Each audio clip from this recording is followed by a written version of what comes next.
গবেষণায় দেখা গেছে যে ২৫ থেকে ৩৫ বছর বয়সী যে নারীরা রয়েছে তাদের মধ্যে যৌন চাহিদা সবচেয়ে কম বা মাঝারি। আবার ৩৫ থেকে ৪৫ বা ৪০ বছরের যে নারীরা রয়েছে তাদের মধ্যে যৌন চাহিদা সবচেয়ে বেশি কাজ করে, এবং একইভাবে ৪৫ বছর বা ৪০ বছরের পরে যে নারীরা রয়েছে তাদের মধ্যেও যৌন চাহিদা আস্তে আস্তে কমতে থাকে। এখানে আসলে বেশ কিছু বিষয় কাজ করে। সবচেয়ে গুরুত্বপূর্ণ যে বিষয়টি রয়েছে সেটি হচ্ছে হরমোনের যে বিষয়টি। যেহেতু মেয়েদের শরীরে হরমোনের একটা বিষয় কাজ করে, এবং আমরা জানি যে মেয়েদের শরীরে একটি অন্যতম ক্রিয়া হচ্ছে মাসিক, এবং তার সাথে কিন্তু বেশ কিছু হরমোন জড়িত। অর্থাৎ এবং একটা বয়সে গিয়ে বিশেষ করে ৪০-এর পরে কিন্তু তাদের মাসিক যখন বন্ধ হয়ে যায় তখন কিন্তু তাদের শরীরে একটা হরমোনাল ইমব্যালেন্স হয়ে থাকে, যার ফলে কিন্তু তার শরীরে একটা সব কিছু মিলে কিন্তু একটা নতুন একটা প্রভাব পড়ে। এর ফলে কিন্তু আপনার দেখা যাচ্ছে যে সেক্সুয়াল অ্যাক্টিভিটিসের যে বিষয়গুলি আছে সেটার একটা তারতম্য হতেই পারে।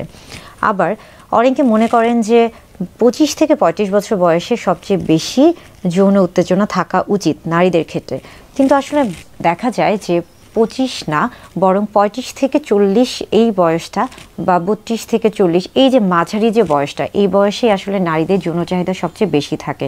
তবে অনেক গবেষণায় আবার দেখা যাচ্ছে যে অনেকে বলে থাকেন যে এই সময় মেয়েরা যেহেতু সবচেয়ে বেশি বিভিন্ন ধরনের কাজে কর্মে লিপ্ত থাকে, বিশেষ করে দেখা যাচ্ছে যে এই সময় তারা বিবাহ বন্ধনে আবদ্ধ হয়, এই সময় তারা বিভিন্ন ধরনের কাজ করে থাকেন, এবং এই সময় তাদের হচ্ছে গর্ভধারণ থেকে শুরু করে বাচ্চা লালন পালন, এই যে বিভিন্ন ধরনের কাজে কর্মে তারা ব্যস্ত থাকেন, যার ফলে অনেকের ক্ষেত্রে আবার এই বয়সে যৌন উত্তেজনাটি সবচেয়ে কম দেখা যায়।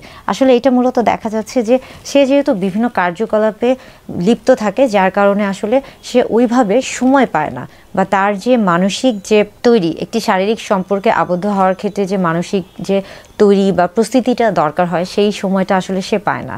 এই জন্য আসলে এটা নির্ভর করছে ওই মানুষের বা ওই নারীর শারীরিক এবং মানসিক অবস্থানের উপর, এবং তার দৈহিক অবস্থানের উপর, এবং তার পরিবেশ পরিস্থিতির উপর।